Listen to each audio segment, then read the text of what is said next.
Good afternoon, everybody, and welcome. I see we've got 121 participants, so listeners joined in. So I think everybody's ready to hear the much anticipated budget speech that we had this afternoon. To highlight the importance of this year's 2024 budget speech, it's election year. Debt costs are high, commodity prices are under pressure. Interest rates are also high. Consumers are feeling the pressure. And what more than to unpack this important discussion today than to have our experts today. So if you see steam going out of the hair of our panelists or the heads of our panelists this morning, it's because they had to do a quick number crunching because this is hot off the press. We had the budget speech today. And I will introduce everyone, but just to introduce myself, my name is Disebo, spelled Lisebo, but we pronounce my name as D. And I am joined by our panel of experts today. We are, just to introduce what our organization is about before I introduce our panelists, we are ABSIP and we form part of the Association of Black Securities and Investment Professionals, but we hone in on the woman side. So we are women in focus who tailor make activities and development areas to empower women in the financial service sector. We have 4 pillars, and we have a team of committee ladies that work hard to put such events together. Our pillars are advocacy, network, women in business, and skills development and sponsorship and collaboration. And what we do here is we try and make the financial service sector more inclusive and more empowered for women in the financial service sector. And you'll see, if you don't see any of our posts, you can engage with us on socials. We are on LinkedIn and on Instagram. Our LinkedIn page is at AWIF. No, at ABSIP_AWIF, and our Instagram is at AWIF. Feel free to engage with us. We have a beautiful panel of ladies. You know the saying that you're not standing alone, but you're standing with others behind you. I have a beautiful panel of committee members behind me who work hard to include women and foster a culture basically of inclusivity and make sure that women are empowered and skills in the financial service sector. But that's about us. We have this webinar in partnership with the CFA Society. CFA is a CFA charter holder accreditation, which one of our panelists does have. And the society is a South African-based. They also upskill members in the financial service sector as well. If you'd like to know more, you can also follow them on their LinkedIn page, which is at the CFA Society in South Africa. Now, to help us unpack this budget this afternoon, I am joined by panelists. I'm going to introduce them briefly and read their very extensive bio. I'm going to start with the gentleman in the room, Zef Nhleko. Zef is currently at the DBSA. He's a chief economist and also a professor at UNISA. Before this, he served as a Deputy Director General at the National Economic Development Department, overseeing economic policy development, coordination, as well as social dialogue. Following this role, he was a Deputy Director at the Provincial Department of the Economic Development Tourism.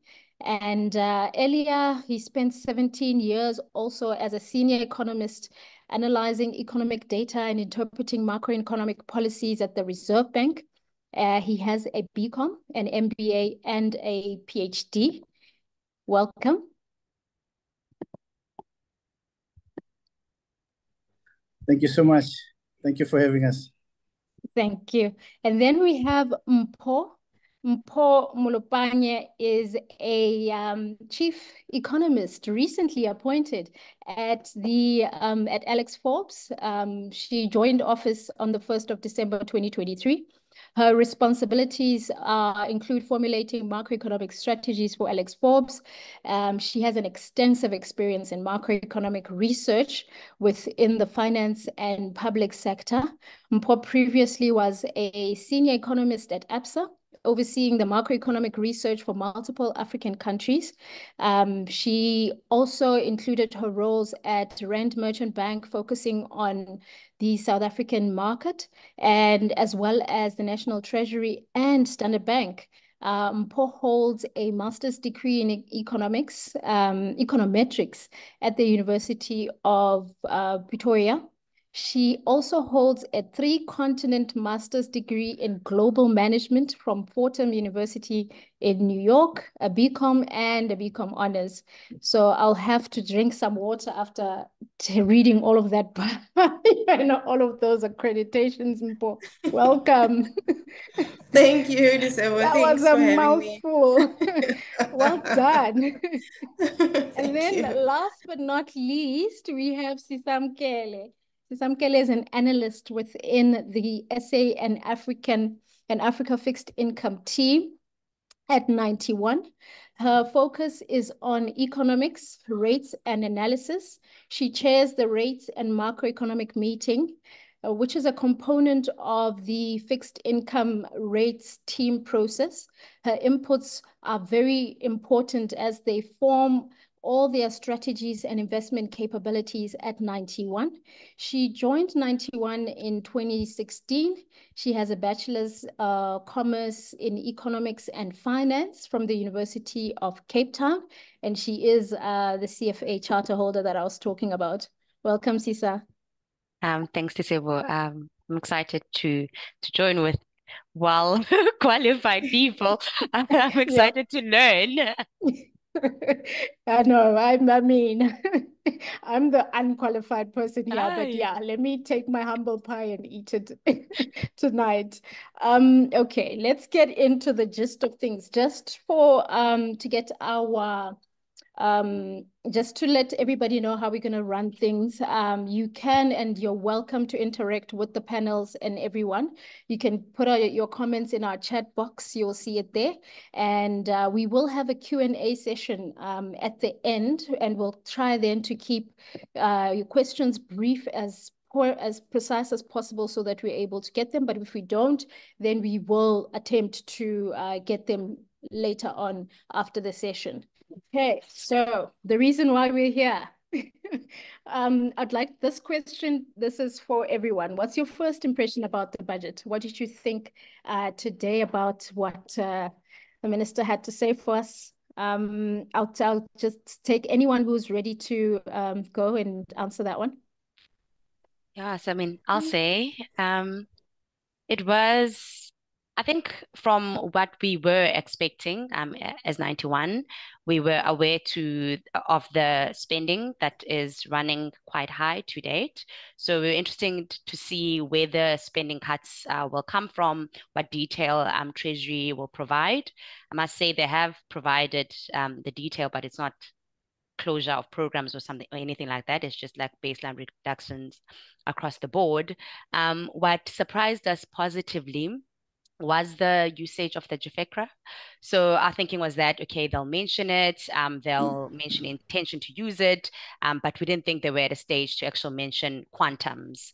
And the fact that that's clearly going towards reducing funding requirements, I see it as a positive. But obviously from the spending reduction perspective, there's still risks to the fiscal outlook. Yeah, and also just picking up on Cisa's comment about JFECRA being a positive surprise, I think that was certainly the rabbit that the minister pulled out of the hat at this budget. And and that's essentially the bottom line, that the minister struck a balancing act for this budget. It was always going to be quite a difficult budget given that it's an election year. So, you know, from our perspective, we were not expecting to see significant increases in taxes. And, you know, we didn't. On the expenditure side, given the fiscal risks already, which were already in place, we were also not expecting to see significant expenditure increases. And none of that was in the budget, right? So it was a delicate balancing act. Positive surprise definitely from the use of JIFRECRA evaluation gains. And, you know, the market certainly should be happy about this budget because it reduces fiscal risks. National Treasury has also subsequently announced that issuance is going to decrease. So certainly also positive for bonds. So yeah, I think that was my initial impression. Delicate balancing act, no tax increases given that it's an election year. And we'll certainly get into the details, right? And also on the expenditure side, no significant overruns there. Yeah, I have to agree, Disebo. But maybe I should start by declaring up front that the DBSA is an SOE, and our shareholder ministry is National Treasury. So if you find my interventions muted, you will know why. But disclaimer accepted. But my overall impression as well is that we continue to drive a neutral fiscal policy. So in other words, we are not outright pushing this expansionary drive in fiscal policy. And we are not contracting the policy either. But we're trying, as Mpo is saying, we're trying to maintain a very delicate balance. And I think the budget did a great job in navigating this difficult economic environment to arrive and present a very, I'll call it a fair budget under the circumstances. It's a very tough economic environment. The current policy stance emphasizes stabilizing the current debt level. If you look at the expenditure in nominal terms, it looks like it's increasing. But if you look at the expenditure as a ratio of GDP, it's clearly declining from the current 32 or thereabouts percent to something like 30% in 26, 27. So it's that is being balanced against the requirements around what we're dealing with now. The emphasis of the budget, which is something that I also think is important, is on the social wage, to try and maintain the social wage, but also deal with critical expenditure items. So that's the key emphasis. So it's not about deliberately trying to grow the economies, to maintain this social wage and try to deal with critical items. The minister keeps on saying the pie is not big enough. The pie is not big enough. And the pie will not grow because the policy stance is not about growing the pie. The policy stance is about maintaining where we are and making sure that things continue as we are. But look, there were positives. We had expected the JIFRECRA story. We didn't expect it to be this much. We thought it will be around 100 billion or less. What was positive for us was how the budget navigated the tax issue to try and not have outright tax increases, but work around that and come up with ways, to raise more money without the actual tax levels. We thought that was very smart. The maintenance of the themes around economic reforms and structural reforms, we thought that was very good, even though the actual numbers allocated to the reforms are not, that great. But we think it's important to maintain the sentiment, and so that as Mpo was saying, market can see what the intent for government looks like, going forward. I think other than that, we think it's a fair budget. I heard you moving from being nice to being aggressive to also complimenting. I think it was a balancing act in all spheres. You are talking about the gold and foreign exchange contingency reserve account. I had to Google this term, the DFECRA. What is it, Lisa? Please explain to us, layman. Okay. Yeah. So this is essentially the profit and loss of the reserves that Treasury essentially has. And over the last couple of years, since 2003, there hasn't been any sort of injection into this account, nor withdrawal into this account. And you remember in 2003, the rand was probably at 9 rand to the dollar or something. So that depreciation evaluation to where we are now is why we have this sort of 500 billion rand that people have been talking about. And I mean, one of the concerns when this started to come to light was the fact that, I mean, you have a profit, you can also have a loss. And what happens when we are at a situation where the rand is appreciating and this account is incurring losses? And given sort of the wealth of experience that we have in our team, Brian, who is was the former central bank MPC member, was quick to remind us that in 2003, we had a rand that was appreciating, and we got to a point where this account was experiencing losses, and as a result, Treasury did inject money into the account. So there was a precedent of when it went the other way around, Treasury did step up. But of course, that was a very different Treasury then, with very different sort of fiscal dynamics. I am told during that time, they also bought back bonds. So yeah, very different.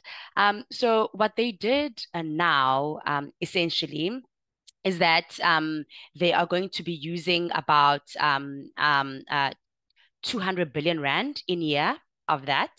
So what they say is the 100 billion rand goes back to the Reserve Bank, the other 100 for this coming fiscal year, so March 25, stays with Treasury to reduce the funding requirements. And this essentially breaks the DFECRA into 3 buckets. The first bucket is to make sure that there is enough funds for any swing. So when there is a rand appreciation, there's enough there so that they don't need to cough up more for it. And then the second bucket is to make sure that the Reserve Bank remains in a sort of the solvency of the Reserve Bank is protected, so they don't get into a negative equity position as they sterilization costs associated with the usage of this. And then obviously the third bucket will be what can be dispersed to National Treasury. Essentially, what these are kind of like guideline principles on how this is going to operate. They're still going to send us a more detailed sort of agreement between Treasury and the SOB of how it goes. But in my mind, the fact that they brought the usage of it below the line, so straight to the funding cost, is a positive for me. So it doesn't end up in grants, it doesn't end up in sort of current spending, it goes straight into reducing our funding requirements and therefore our debt dynamics. I mean, you can see it in the debt to GDP chart in the budget that has come down quite significantly because of the usage of this. So I'll leave it there so that I don't hog the call, and if there is any clarification questions, I'm happy to take those. Okay, no, I think that's very clear. But what I hear now is still in the stabilization measurement, And this one goes out to you, Mpho, because the current environment is the current environment. The consumer is still very much constrained, even though we saw that there wasn't any increase in the fuel levy. When we look at the numbers, we've gone through several years of real decline in our salaries and wages. And this is from the BankServe data that dates back to 2020. So in real terms, if, for example, the inflation goes still running by 6% and our salaries and wages are increasing by 4%, we're going backwards. That's buying less take-home money for us. So what does this actually mean for the revenue side? What did you take out from the budget? Yeah, so from a revenue perspective, so as you pointed out that we didn't see direct tax increases, the fuel levy, which tends to be an easy lever for the government to pull, that wasn't increased. We also didn't see any direct increases in personal income rates or corporate income tax rates, talking about corporates. But we did see above inflation increases in your sin taxes. So this would be your excise duties on alcohol as well as tobacco products. But I think, unfortunately for the consumer and for, the working class, personal income tax brackets were not adjusted for inflation. And that's how National Treasury expects to raise about 15 billion from that, right? So yes, it is 15 billion, including the increases in your excise duties, but the bulk of that is coming from your tax brackets not being adjusted for inflation. And that certainly puts you and me worse off, right? Because our tax burden increases. By just getting an inflation adjusted increment in our salaries, our tax burden increase. National Treasury is able to get a little bit of money, plug, the hole here and there. But overall, I think that was expected. It wasn't a surprise because Treasury mentioned that at last year's October budget already. So it did indicate that it's going to outline measures in the February budget on how it's going to raise 15 billion in extra revenue. So when you look at historical tax adjustments, it was clear from the get-go that that's going to be from your tax brackets not being adjusted for inflation. I initially thought that low income earners brackets for low income earners would at least be partially adjusted at least, and high income earners their brackets not fully adjusted, but it seems as if though it was across the board. And understandably so, because the spending pressures as well, right? So it's really goes back to that delicate balancing act. So, but I should also mention though that with that 15 billion increase coming from tax brackets not being adjusted for inflation, there was also reprieve, right? So we were also given reprieve from the fuel levy not increasing, and National Treasury estimates that that reprieve actually amounts to about 12.7 billion over the next 3 years, and about 4 billion for each year, overall. So there was some reprieve also. Yes, your tax burden is increasing, but we did get reprieve on the fuel side as well. So it sounds like still that stabilizing act. Zeph, you mentioned that, remember the aspirational NDP, the one that we so love, and the gross capital formation expenditure was about, of that was supposed to be 30% of GDP by 2030. Now you are saying, and I think you emphasized in your remarks earlier that because this is not a growth type of budget, this is more of a critical but stable, keep on maintaining as we go. What is needed or what do you think is needed for a growth type of budget? What is missing here? Yeah, thank you for that. Maybe just before I answer that, I wanted to put CISA at ease and confirm that one of the preoccupations of Governor Mboweni when he joined was to deal with the GFECRA. So for the first few years, he spent his time worrying about the GFECRA and where it was going. So, and that's the issue here. The use of the GFECRA is a temporary measure. So we have to get back to the reforms so that we can grow this pie. Now, you are raising an important issue of the capital formation. And so this budget is not dealing with that, or at least not dealing with it adequately.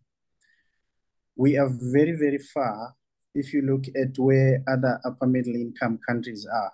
On average, over the past 10, 15 years, they have been spending north of 24% of their GDPs on capital formation. We are lingering around 14, 15, 16% at most if we think we've done well. So the budget didn't deal adequately with this issue. I think we have to use the current allocation. So the minister talks about a figure of 900 or so billion over the next 3 years for infrastructure development. Clearly, that number is not enough. We should be spending somewhere between 1.2 and 1.5 trillion on an annual basis, collectively, government, private sector, and everyone. We are not. So 900 over 3 years clearly is not enough. So we should be using this 900 to catalyze private sector capital. And to do that, we need to be deliberate about this blending issue. To say that private sector must bring in money where government has clearly enabled projects and has clearly participated in projects. So that's the one issue that we need to do. And we need to start shifting ourselves and this idea towards that within the next 2 or 3 years. It can't be forever, because as you say, where are we going to get the revenues? The second one is using an approach that we have perfected at the DBSA, and we call it front loading. So this issue where Treasury allocates grants, infrastructure grants or infrastructure development funding to either province or municipalities. And year in and year out, these monies are not spent, these monies are retained. We estimate, for example, over the past couple of years that between 17 and 25% of this money is not spent. Now, what you do with front loading is we go into the space, municipalities, we implement, we spend our own money, and we charge against these allocations at a later stage.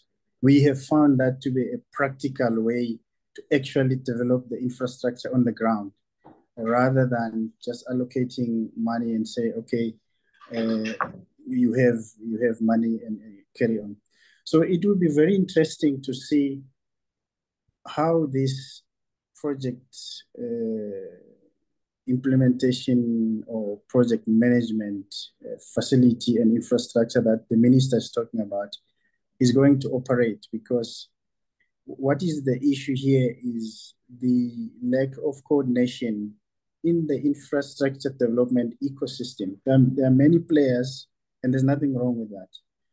But you need some coordination to make sure that right from project planning and preparation to financing, to actual build on the ground, and probably maintaining this project, there's clear guidelines for all players, private and public, which we don't have at the moment. So I'm hoping that what the minister is talking about, that they are reviewing the infrastructure financing mechanism and infrastructure development process, is dovetailing the current bill that is out on infrastructure planning and development that ISA and others are driving. so that we don't have this polarization in the infrastructure development system. Because for me, that's the real issue, really. There's a lot of infrastructure development activities across the board, but it's not properly coordinated to make sure that we achieve what we want to achieve. So yeah, that's a long way of saying to you, the budget didn't assist in terms of trying to get us to where we want to go, but it has some levers and some base that we can use to step up. And that I hear you exactly. That's what we also heard, and that's what I think that's what Mpho you stressed on. I know that you have covered some of our African neighbors macroeconomic wise. And do you agree with that sentiment? Is there any learnings that we can have on the infrastructure wise to implement?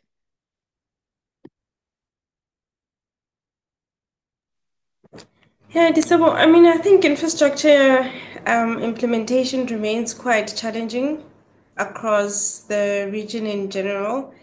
And, if you think about South Africans, Zef did mention this, is that, there's unfortunately a lack of skills at a municipal level. So that certainly contributes quite significantly in terms of those infrastructure projects not being implemented. But I think what was also quite positive, which came from the budget, was that government talked about, honing in and partnering with the private sector through, private partnerships.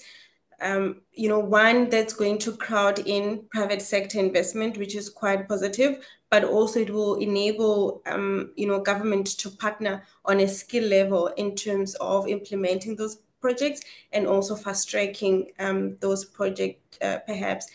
And, I think another important factor with regards to growth and growing the economy in general is removing the impediments from, failing infrastructure and, not properly investing in time.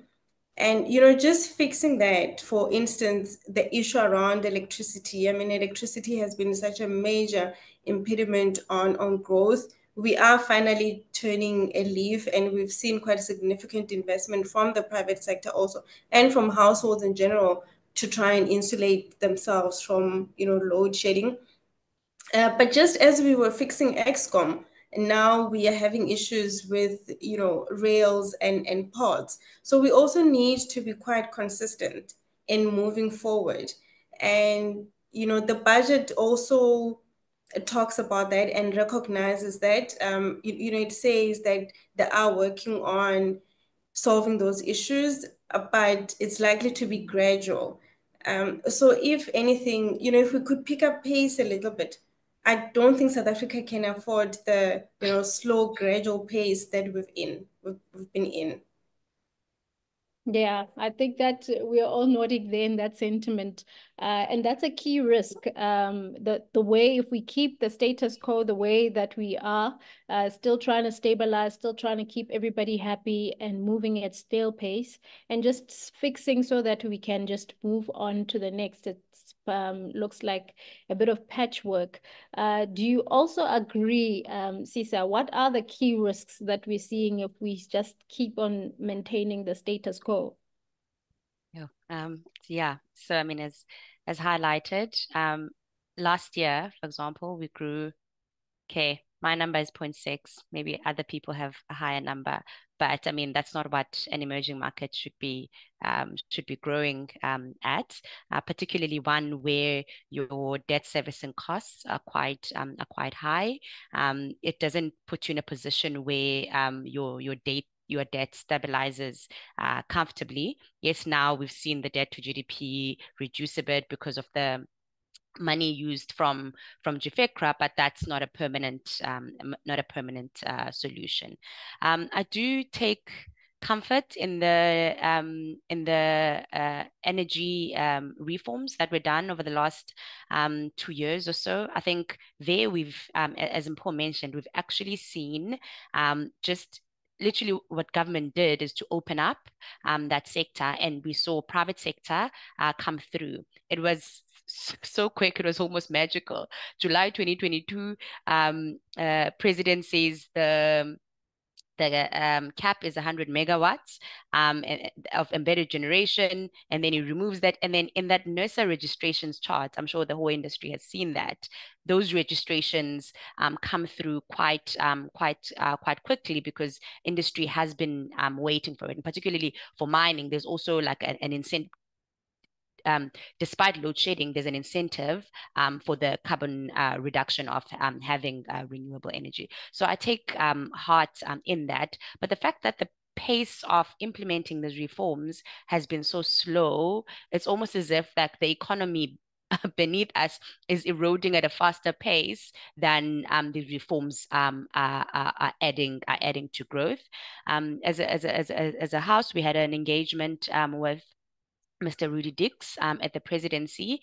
That man is working very, very hard to try and make sure that the Operation Vulindlela earmarked reforms are implemented. But I mean, he had Eskom as the main focus point over the last few years. It's now Transnet, and so it's a lot. It seems that Transnet is moving in the right direction now. That sort of logistics committee that they've put together, similar to the energy one, is coming along nicely, but it's still at the beginning phases, right? So now the policy that's being implemented is positive, but we still need to see it come into fruition, the same way that we've seen with energy, the investments come through. So so moving in the right direction, but very slow. And the concern is that the erosion is happening at a faster pace than the reforms are adding to the growth. And I know, Zeph, you have done some written pieces on the infrastructure. Exactly. Do you also agree with Sisa on that point, on the energy part? Yeah, I do. The challenges that we face are quite massive, and so you can't respond in a lackluster way and a relaxed manner. If you say that over the past decade or so, we have averaged less than 2% in growth. We have averaged something like 28% in unemployment, or 65% in inequality, or 55% in poverty. You must realize that the problems that we're dealing with are massive, are huge. But we have to prioritize. There's many huge problems that we're facing. We have to prioritize. So our view is that we have to tackle the issue of transmission and logistics together as priorities. What we have done in previous years at the DBSA was to set up the Independent Power Producer Office to standardize how power procurement should happen in South Africa. We are arguing that we should do the same for the transmission. So we should think along concession, along PPPs and so on. But we must set up a proper independent transmission project office that can draw the private sector to come in, because it's simply too massive for the public sector or the government to do alone. We have to set it up, proper procurement, standardized procurement. People take concessions or PPPs and get the infrastructure set up, because how does it assist to approve and give licenses to all these IPPs?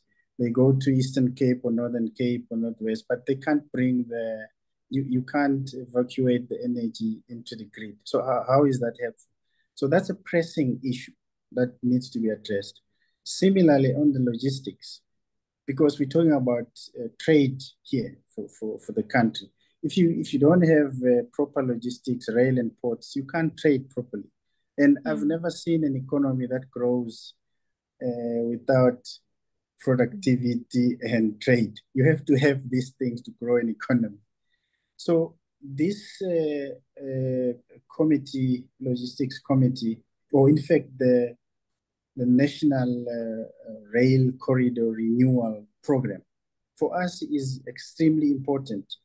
All the corridors, we need to work on all the corridors, whether it's the Pretoria to PE or whether it's the Seychelles to Rita, all the corridors, so that we can trade. We are able to deal with trade. So I fully agree that we have to, one, increase the pace of these reforms, but try to prioritize a bit, so that we can get something done and done properly, and then we can move on.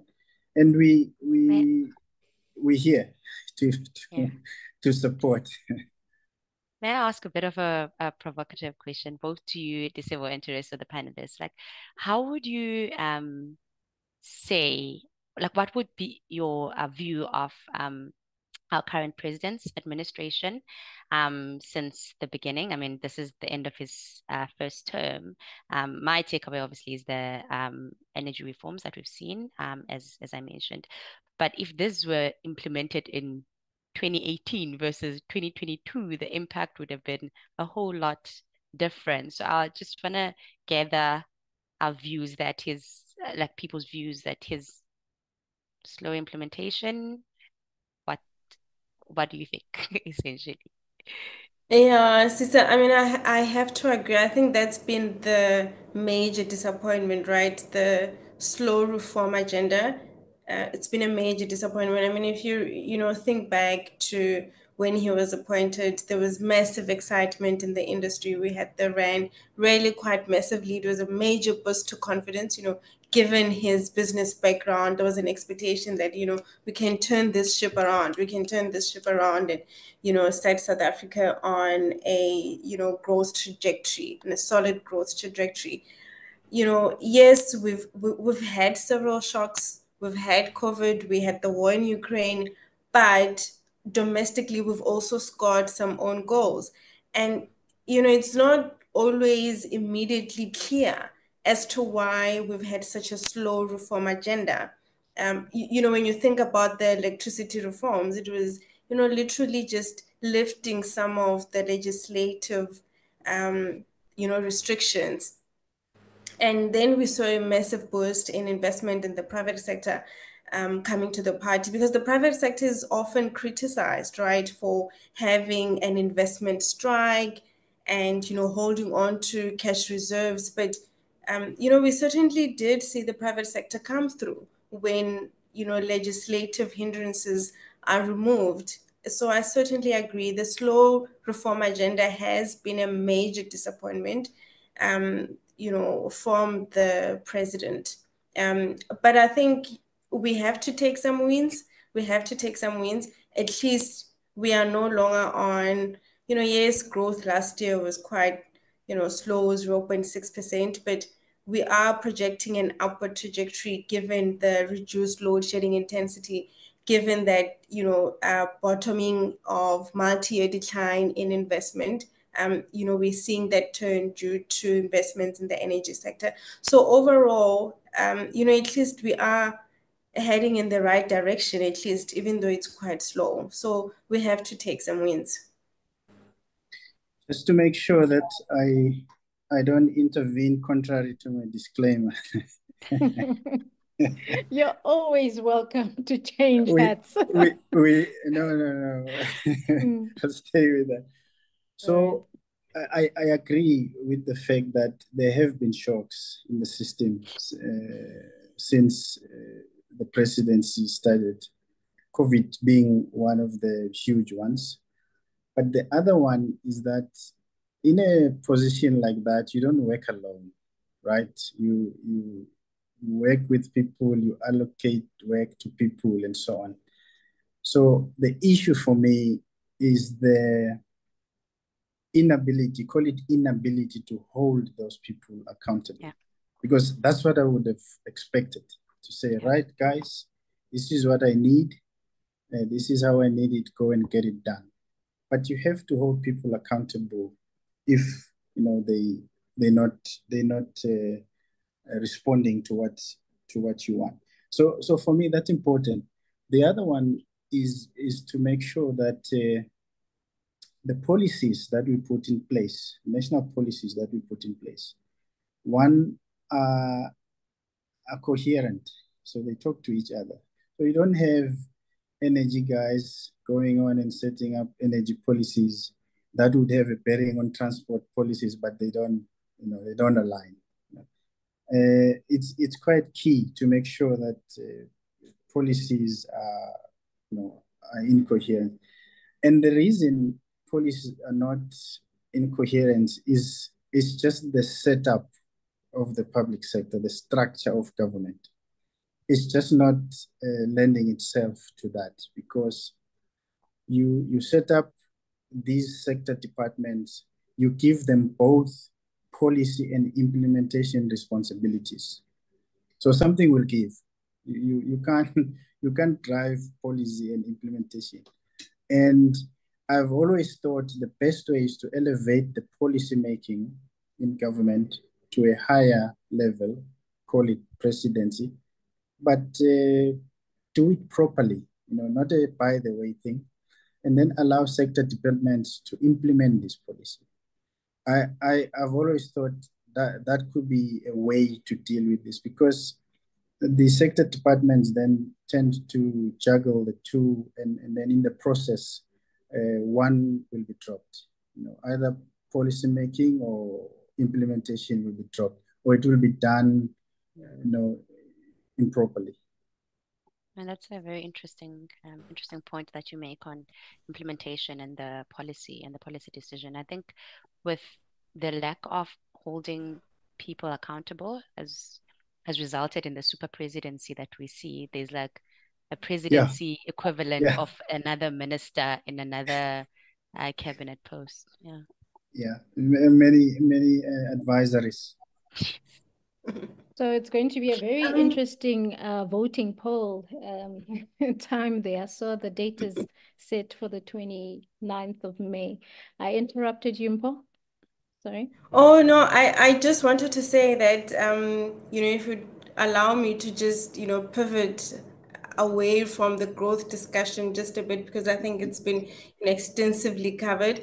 I just want to ask my fellow panelists what they, sense of the expenditure adjustments were, and where they foresee risks, because I think for me, that's where some of the major risks lie. But I think what was quite positive is the minister made provision for wages, and stressing in particular that will be prioritizing your client-facing departments. So that would be your education, your health, and the security cluster, the security functions.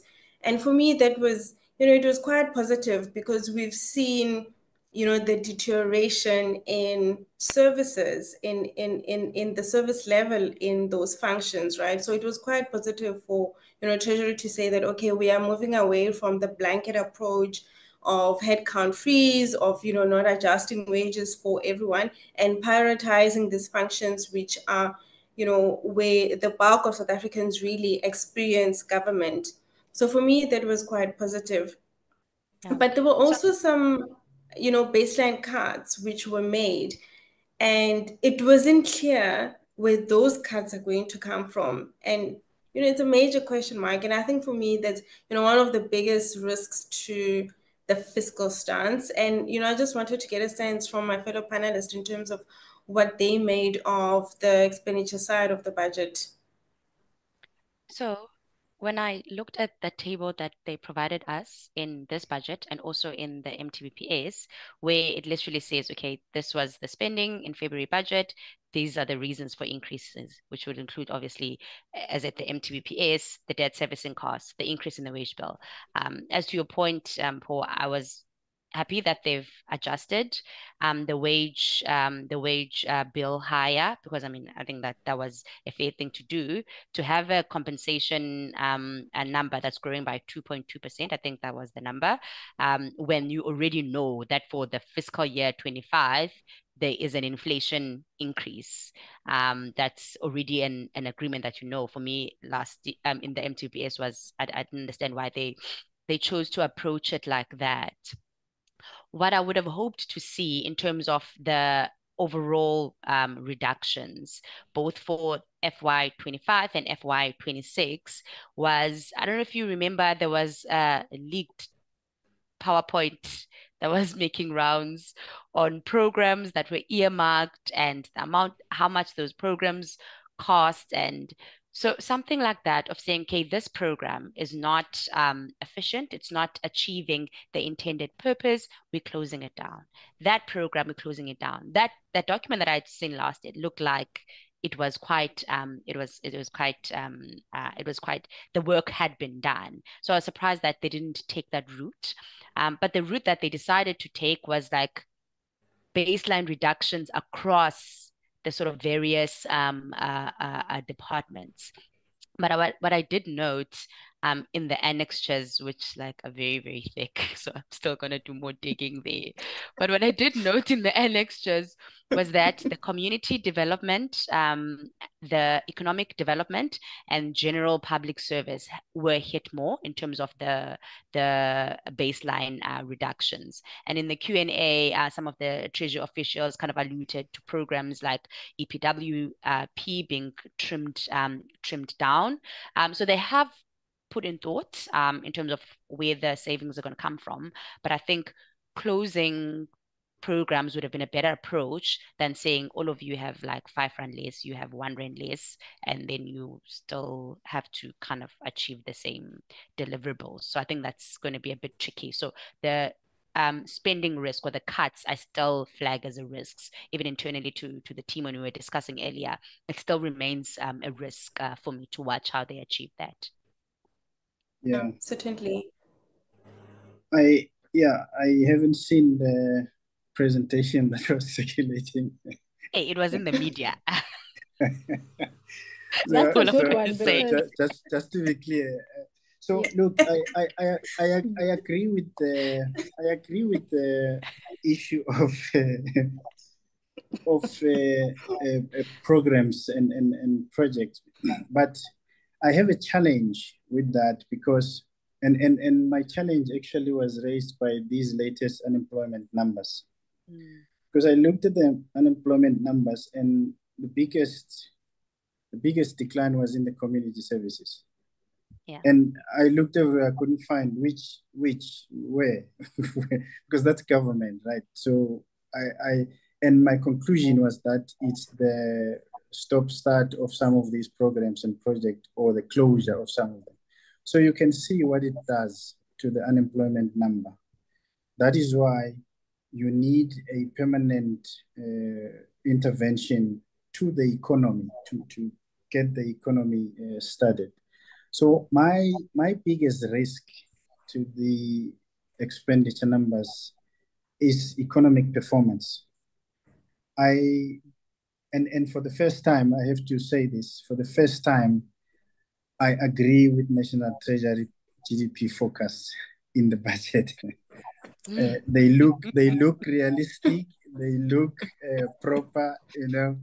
So if you have those projections and then you turn around and say, I'm going to do these grants, I'm going to do this COVID relief stuff, I'm going to do these wages. How is these things going to be maintained going forward? Because you must ask the question, where am I going to get the revenues? Yes, for now, you could tap into the GFECRA, you could work around the tax system and so on and so forth. But 3, 4, 5 years down the line, what do you do? So I think, and this for me is the key issue. We have to get the economy started again to perform, so that we are able to fund all of these things. I was looking at the productivity indices, And after 2007, everything just collapsed. Capital productivity, labor productivity, even the multi-factor number just collapsed. And one of the biggest things for that is the energy availability. Was the main driver for productivity, there was the capital side of things. Now, if you don't have energy, how are you going to produce? So we need to emphasize and be deliberate about getting the economy kick-started again. Everything we are doing now is just stopgaps, just to keep going. But we need to get the economy started again. I also agree with that. Yep. No, I was going to say that I certainly agree with both Sisa and Zef, but I also have a disclaimer. Sisa, I also didn't see the presentation, and besides, I was covering broader SSA back then. But Zef, I also need to push back against your comments around National Treasury's growth forecast. Yes, you agree with them, but you are alluding to they've been unrealistic in the past, and I need to push back slightly against that. One, because previously I was part of that team that used to produce those forecasts. So I do take offense at the shade. But No. I think we also need to appreciate when National Treasury would be doing this forecast, right? And most of the time we tend to criticize the January, that the Feb forecasts in the October budget, leading into the October budget, when in the industry we've had literally several quarters to update our forecast. But because they only come to market twice a year, they only have an opportunity to update their forecast. So I need to push back against the shades, Zef.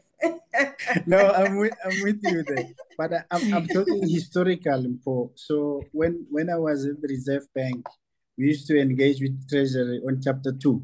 So I know, for a long time, that was the case. But these numbers, I must tell you, these numbers look real. In fact, they are very close to our current forecast. Which I think is on the mark. So yeah. I think we're starting to reveal your past lives there. I think it's much great because now people then wear several hats, and it's good that you've been in those divisions, so you actually know what they're talking about.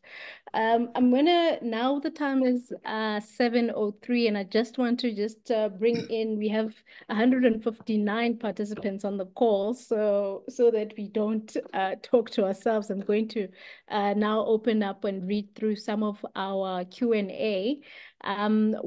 First one is from Faith Sakele.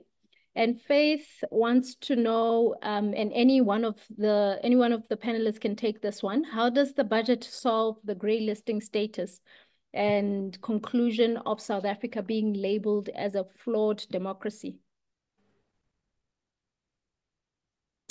So on that, I can take that, and the other panelists can certainly add. So Treasury did actually make an allocation in the budget, and it was in the statement to tackle the remaining priority areas that need to be addressed in order to get us out of that grey listing. But they also did provide an update in November. I think it was last year, November. They did provide an update to say that actually, of the 20 areas that needed to be addressed, it's only 5 areas remaining that still needs to be addressed. And this is ahead of the 2025 deadline, right? So if you think about it, out of the 20 priority areas that needed to be addressed, 15 have already been addressed, and we just have 5 remaining that needs to be tackled. So it seems as if though we are well on our way into, getting removed from the grey list. Yeah, I'm covered by that. Okay.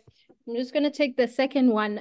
Nicola wants to know, and Nicola is also, I think, touching to what Sisa had pointed out earlier with the current administration.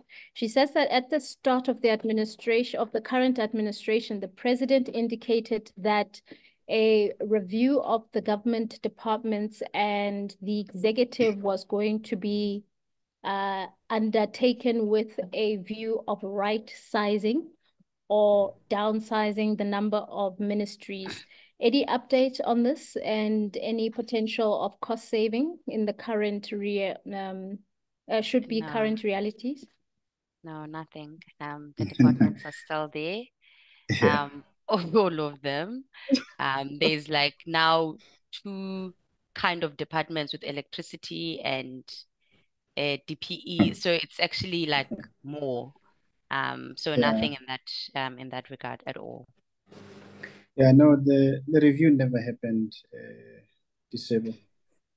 So we actually, in my mind, we regressed a bit because we creating more structures and so on.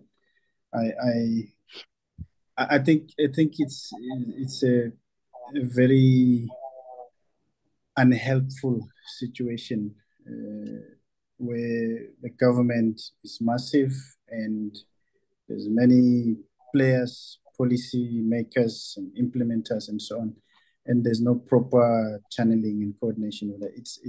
It doesn't help. So no, this budget didn't address that, and we are nowhere near that. I mean, if you listen to all the speeches, whether it's Sona or this or that, they were all last. This is the last. This is the last. So yeah. Yeah. All right. Yeah, I hear that. And well, this was also the last budget for this current administration too. So I think then the time is long gone for that. Yeah. Mashoto wants to know regarding the GFACRA, and anyone can take this one.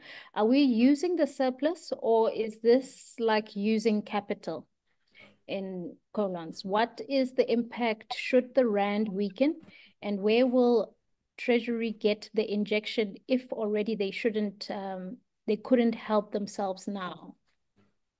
So I'll start with the question on should the rand weaken, what's the impact? Rand weakening is actually like a profit because this is the dollar amount. So when the rand weakens, obviously the rand value of those dollars increases. What I tried to highlight before is the fact that previously Treasury has paid into the GFACRA account when losses were incurred. I think the budget document also points that, I think somewhere in chapter 2, and talks about the injection that Treasury did in 2003. So in this budget, they didn't actually give, I'd say, details. They gave guidelines. So the guidelines are they'll make sure the SARB is not in a negative equity position. That's the first guideline, with the sterilization costs that are going to be incurred. So all of that to make sure that the SARB's balance sheet does not get compromised. The second guideline is that they'll make sure that there's enough of a buffer for rand appreciation, which will be a loss to this account. They haven't told us what level is enough for a rand appreciation. I guess that will come out in the details of the consultation between the SARB and the National Treasury. And then the third bucket of this money is the sort of amount usable by National Treasury, amount that can be dispersed to National Treasury. What they do make clear is that this will be to reduce funding requirements. And also just to add, in our like emerging market team, they sort of highlighted that South Africa is an outlier in the way our GFACRA account has been accumulating. Most countries kind of use it on a year-to-year basis. At the end of the year, if there's money to be paid, the Treasury will pay it. If at the end of the year there's money to be received, so there was a profit, the Treasury will receive it. So the fact that it's now like 500 billion rand is because we spent last 20 years not doing anything about that account. So if the guidelines and the principles around it are strong enough to protect abuse, which I think they will be, then I don't think it's a problem. It's globally practiced. Yeah, and the using it, there are negatives, right? There are opportunity costs. We could have used the money to invest elsewhere. It could cause inflation, putting the money in, then you have to sterilize sort of. But I think for me, the important point is that this is a temporary measure. It's a temporary intervention. So you have to understand that, because otherwise you sit back and you use the GFECA, and then come 2-3 years time, you are exactly where you were. You know, so it's important to start the process of getting the economy going while we have the stopgap. And I love the fact that they accounted for GFECRA directly in the funding requirements. So it didn't come through non-tax revenue or whatever. So it's clear this is not part of the main budget process. Yeah. Okay. I think, yeah, that's covered. Lumka raised a point that Zeph... Disable, Yeah. sorry, there's Yeah. actually a follow-up question on Is it? the Q&A which I should Okay. address. Yeah. So Okay. Zephyr is asking, you know, what are the inflationary implications of using the GFRECA valuation gains? So, you know, if you think about it, but the way this is going to work, and it is quite complicated, and we are all still trying to wrap our heads around it. But, you know, the way that essentially is going to work is we have these profits sitting at the National Treasury, sitting at the sub, and they need to be transferred to the National Treasury via the banks. So, in short, how these profits, or the 150 billion is going to be transferred to the fiscus is, banks are going to have to increase their reserves that they hold with the sub, and the sub is then going to have to pay them back for that money. And National Treasury can then tap that balance that will be at banks, right? But National Treasury, in the budget, they have detailed that this is going to be done. The way that these reserves are going to be dispersed, it's going to be through sterilization. And essentially what that means is that there's not going to be an impact on the currency, but also, you know, given the increase in reserves and the injection back, you have a withdrawal of money supply as well as an injection of money supply. So the net impact is actually quite neutral, because you have both. So when banks have to increase their gross holdings with the sub, that leads to a withdrawal of money supply.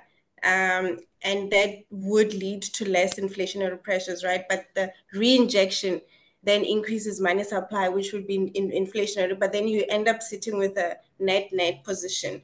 So yes, you know, initially at a high level, it can seem like it's going to be inflationary, but that's why, you know, there's ongoing discussions to finalize the nitty-gritty of the details. And one, they've stressed that, you know, it's going to be through sterilization, so there won't be an impact on the currency. But, you know, if you also think about the injection and the withdrawal, it's also likely going to be neutral in terms of money supply and hence inflation. Yeah. It is a money supply issue. Initially you have to sell the foreign currency. So that's what it is. But you are correct. The follow-up steps then sterilizes that. And I like how you broke it down for us. Thank you, Mpho. I think we needed that, money movement breakdown because for some of us who are not in the actual industry, we're trying to figure out, but where is the money? So thank you for breaking it down for us there. And I see our panelists are clapping, so they fairly understand that comment. So wanted to ask, this one was from Lumka, and she wanted to know in regards to, just going to go to Lumka's comment here. The comments are coming fairly quick, so I'm just trying to find out where Lumka's comment was.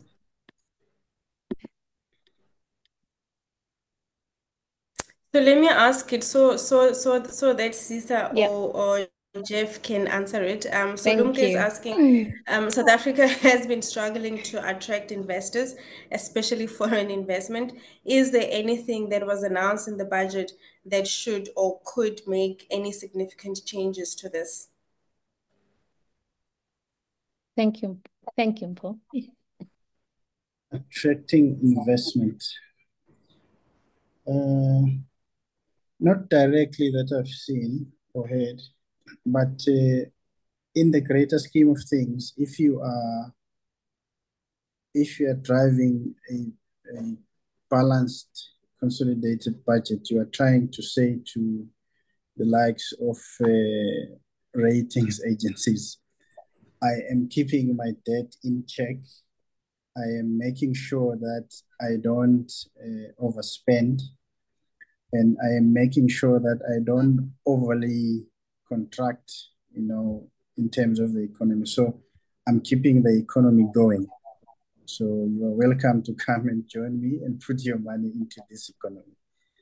The policies that have been announced or that have been re-emphasized in terms of the reforms, whether it's the freight logistics or the energy or the port and so on and so forth, is also to encourage investors to say, there are these works that are taking place in the country, and we have legislatively enabled them, and this is where we are, and you can join us in putting your money in there.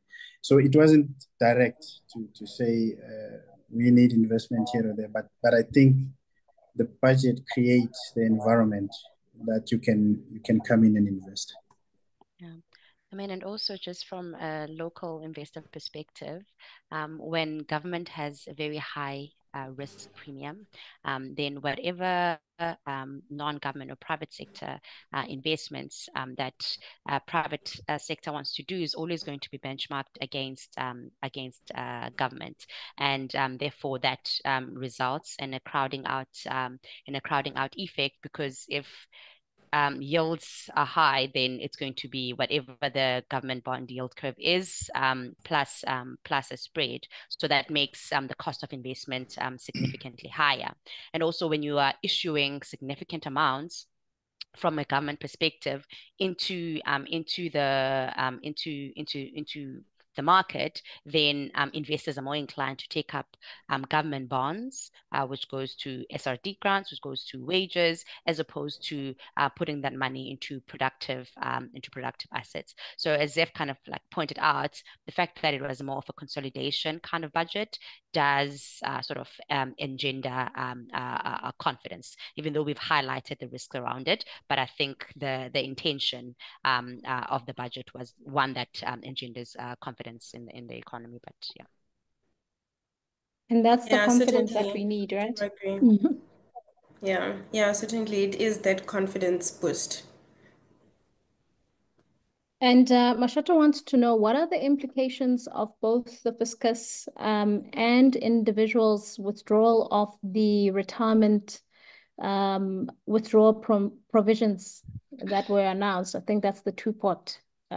Yes, it's the two-pot. Yeah, I'm happy to take that one. Oh, yeah. Oh, no. Yeah, okay, let me take this one and you can add, sister. So from budget perspective or fiscal perspective, and for those, maybe just a bit of background for those who, are don't know what we're talking about with regards to the two-pot system, but it's essentially legislation which is going to come into effect in September, where 2/3 of your retirement savings is going to go into a retirement pot which you'll access when you retire, and then about 1/3 will go into a savings pot which you can access when you have financial emergencies. And how that came about is it was during COVID, when people lost their jobs and were under financial pressure, needed to access their savings. But it was also done such that we preserve our savings, because what the industry noticed, the retirement industry noticed, was that when people changed jobs and people would resign just so that they can access their retirement retirement savings, because they were under financial strain. And that has contributed to low savings level in the country. So by having the two-pot system, one, we're going to preserve quite a significant portion of savings in the country. And that's actually quite positive if you think about it in the long run. And I'm deviating now, but it's the fiscus, guys. But anyway, it's quite positive, because one of the things we talk about, we always say that why is debt to GDP at 70% regarded as negative when Japan's debt to GDP is over 200.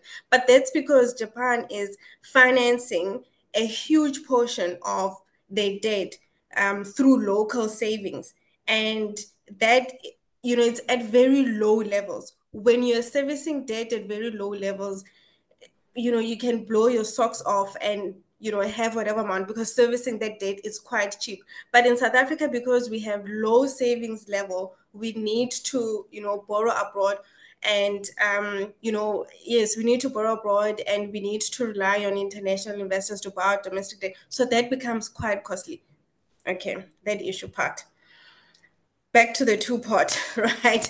So that's the whole background. But by tapping into that 1/3 of your savings, it is going to be taxed at your marginal tax rate. So one, there is going to be an injection to the fiscus from tax perspective, and National Treasury actually estimates that they will be able to raise about 5 billion in this coming fiscal year from withdrawals due to the implementation of the act.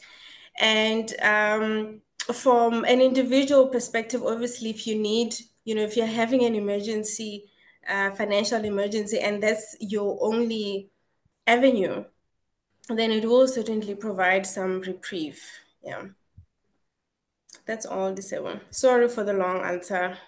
No, you made it. I think that's you took it full circle, because you explained the fiscal and how it's important, and then move forward to how the two-pot works. So I think then I actually suggest everyone should just listen to the recording thereafter and play it in slow motion so that they're able to get the gist of everything.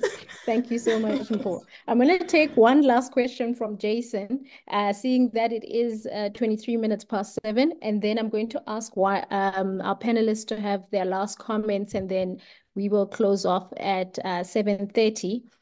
Jason wants to know, does the 964 million allocated to the electric vehicle EV production and transition make sense given the challenges we face with electricity and failing infrastructure? And if not, where should the money have been allocated in order to benefit the country the most? I'm happy to take that. So that amount, I think, is allocated in financial year 26 or 27. So the outer 2 years. And essentially how I think about as an individual now, not as an economist at 91, how I think about the tax system, it's really an incentive. Is to try and incentivize certain behaviors and try to penalize certain behaviors. This is why certain goods still had inflation adjustment tax increases versus others. You know, you get what I'm trying to say. So I think it still makes sense to encourage the production of those cars locally. South Africa last year, we were expecting quite a massive deterioration in the current account. But in the second half of the year, the current account wasn't as negative as we had thought, because when you look at the vehicles that we're exporting, our one of our equity analysts highlighted this to me, that there were particular sort of like the Ford Rangers that we were exporting that were providing this increase in exports. So the fact that they are incentivizing manufacturing of EVs doesn't mean that those EVs will be for the South African market. So our sort of energy issues shouldn't be an impediment to that incentivization. I actually saw it as a positive, the fact that they're trying to make sure that the kind of like vehicle production that we have in the country doesn't sort of deteriorate as economies move closer to electric vehicles. Even with the sort of energy restrictions, this is implemented in the outer years. We are on a path to try and improve those. So I wouldn't say let's not provide anything, because we are struggling from an energy perspective currently. Yeah, we have to take a long-term view. We have aligned ourselves with the net zero 2050. We have set our path in terms of the nationally determined contributions. So we have to start the process with that long-term view in mind. And what that will do is will trigger other things, such as the infrastructure layouts to support this kind of industrial activity. So it's, but you must start early. You don't wait until it's 2049 and then say, I'm gonna do electric vehicles. You know, so it's important to start. It's just that we have too many challenges, and we feel that everything must address, you know, the immediate challenges. But that's not the case. I think we must, which is the difficulty of the budget as a fiscal tool. You have to try and think of everything else and see how you balance that. So I agree, it's a good thing, and we take a long-term view. I hear you on that one. So I see now we're running out of time. I'm just going to ask our panelists to give us a few comments on the budget and what can we look forward to, being that it's an election year. We spoke a lot, and I've taken so many notes that if I do hog the mic now, I won't give you enough time to give you your comments. So please, anyone who's ready. I'll go, Disebo. I mean, I think, you know, it was a delicate balancing act. You know, we got that out of the way. But I think there's significant risks to this budget. And, you know, yes, the use of JIFRECA profits is positive in that it reduces the fiscal risk, and it's anything untowards given how South Africa is an outlier when, you know, compared to other emerging markets in terms of how they treat those valuation profits. But if you think about it, what we're essentially saying is that, you know, we've run out of room to maneuver for us to be, you know, for us to look into tapping these, you know, valuation gains. And if growth does not come, should we get another, you know, domestic shock or, you know, a global shock, then we are going to see a deterioration in the fiscal stance, and which means that government won't have any lever to pull. So we've stretched ourselves quite thin here. 100%. We have stretched ourselves quite thin. I think my key takeaways, as I highlighted at the beginning, the spending reductions that were penciled in at MTBPS and continue to be penciled in are a risk to the fiscal outlook. As if reminded me, they are also a risk to the economy, because those at the end of that EPWB program, there's an income to a family. Even though when I look at my numbers, I was like, what happened to issuance? Okay, they cut spending, but at the end of that, there is a family. So it's a risk both to the fiscal outlook and to the economy, and obviously to unemployment. So that's concerning. But I must say, if they do really pull this off, I will admire them for sticking to a difficult path in an election year. Yes, as South Africa, we don't have a problem where we spend a lot for an election, but this is not an election like any other, as you may have seen with the polls and everything. But also we also don't have a history where we cut spending in an election year. So it's going to be quite a difficult thing to achieve. And should they achieve it, I'll definitely put my head off for them. On the JFECRA, our thinking was that February Treasury kind of paints a picture that's not just too dissimilar to the MTBPS, and that's what they painted. And then somewhere in the middle of the year, towards MTBPS, we get more detail on JFECRA. We thought in this budget, they'll just highlight that, okay, we will be using these funds, the detail to follow. The fact that there was more on the guiding principles, yes, there are things that still need to be fleshed out. There was more on the guiding principles, at least in the immediate term, as if reminds me, and Mpo reminds me, because I'm thinking what's happening to yields tomorrow, actually, in the morning. So so that can make you look here. But I mean, that was a positive for me. I'm still a bit concerned from a personal income tax perspective in particular.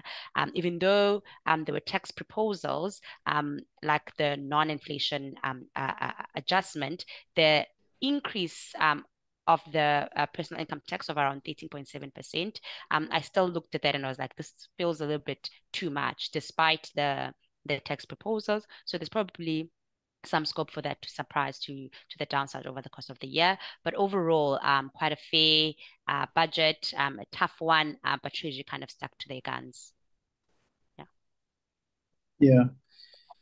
I also think it was a fair budget given the difficult circumstances.